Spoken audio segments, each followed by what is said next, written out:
So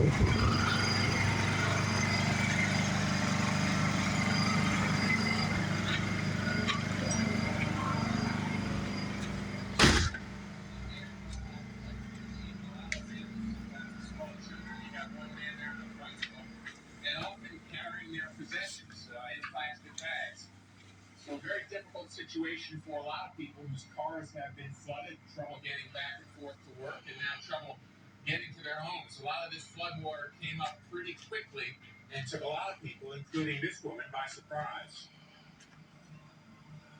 I just started walking because my girlfriend lives about 4 blocks from there, and I thought I could make it. And as I go about a block, the water comes up to here, and I'm falling down, and I'm yelling, and a gentleman comes out of his house. He pulls me in, and he says, "Get in here." He had no idea who I was, and his name is Roy, and I want to say, Roy, thank you for saving my life.